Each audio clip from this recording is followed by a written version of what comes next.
Ever wondered how the vast, diverse landscape of India became a hotspot for European powers in the 15th century? The story of European colonization in India is a tale of exploration, economic ambition, and cultural exchange, marked by the footprints of 5 major European powers. The Portuguese, under Vasco da Gama, were the first to arrive in the late 15th century, followed by the Dutch, the British, the French, and the Danish.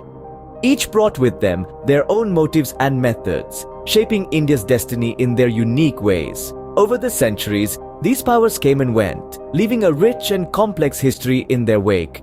From the establishment of the first Portuguese trading hub in Calicut to the eventual departure of the French in the mid-20th century, the impact of European colonization on India has been profound and far-reaching. So buckle up, history enthusiasts!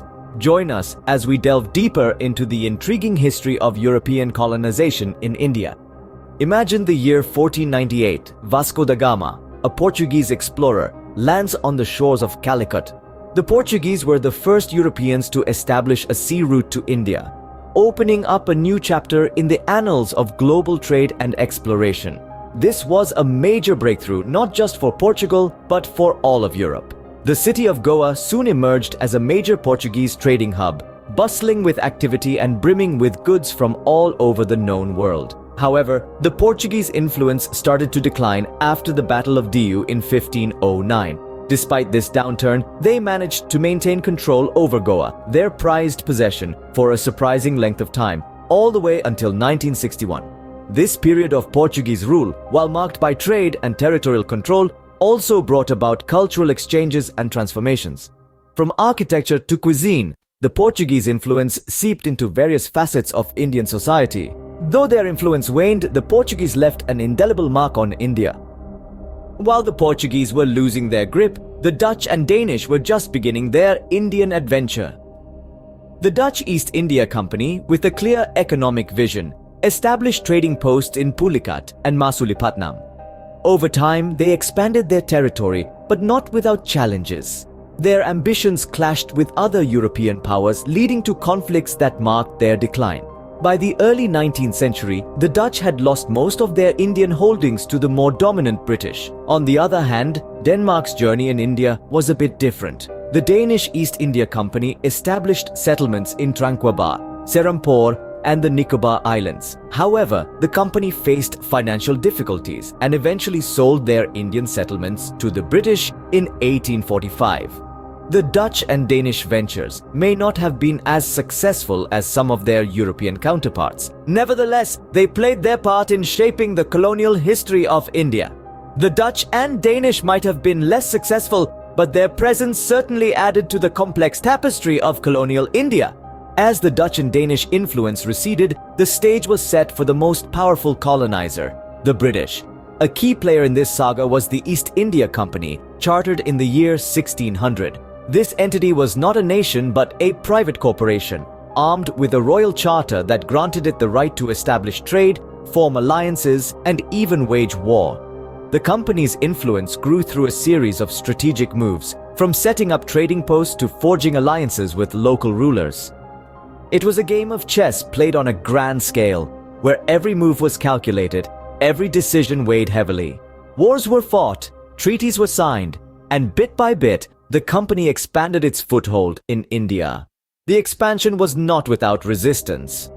The Indian Rebellion of 1857, also known as the Sepoy Mutiny, marked a turning point. It was a widespread revolt against the company's high-handed rule, driven by a range of grievances, from economic exploitation to cultural insensitivity.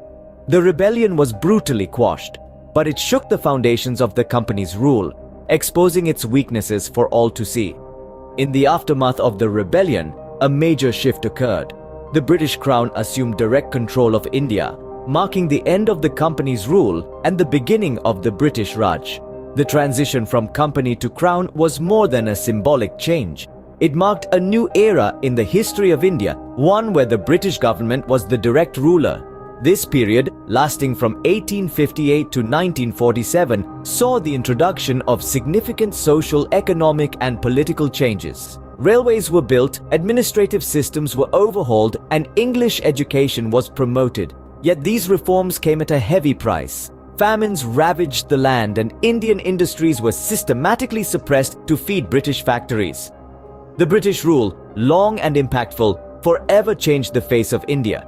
It left behind a legacy that continues to influence the subcontinent in ways both visible and subtle, a testament to a chapter in history that was as transformative as it was tumultuous. While the British were tightening their grip on India, the French were making their own inroads. The French East India Company, in the latter part of the 17th century, established trading posts in several key locations, including Pondicherry, Chandanagar, and Mahé. But their journey wasn't a smooth one. The French found themselves embroiled in a series of Carnatic wars with the British, who were also vying for control over the subcontinent. These conflicts, unfortunately, led to a steady decline in French power in India. Even though the French were losing ground, they held on to their territories until the mid-20th century. The Treaty of Paris, signed in 1954, marked the official end of French control in India. However, the French influence didn't just vanish overnight. The French may have been the underdogs in this colonial race, but their influence on certain parts of India remains visible even today. The colonial era, marked by power, conflict, and cultural exchanges, ultimately gave way to the Indian independence movement. The arrival of European powers in the late 15th century marked the beginning of an epoch that would last for centuries. From the Portuguese setting foot on Calicut in 1498 to the French relinquishing control in 1954, each power left its indelible mark. This era was characterized by a constant struggle for dominance, resulting in a complex weave of alliances, wars, and treaties. At the same time, it was a period of significant cultural exchanges that enriched Indian society while also stirring the currents of change. The legacies of the Portuguese, Dutch, British, French, and Danish still linger in the form of architectural marvels, linguistic influences, and varied cultural practices. It's this very diversity that eventually galvanized the Indian independence movement, uniting a diverse nation under the banner of freedom. The echoes of this colonial era still reverberate in India's diverse cultural, social, and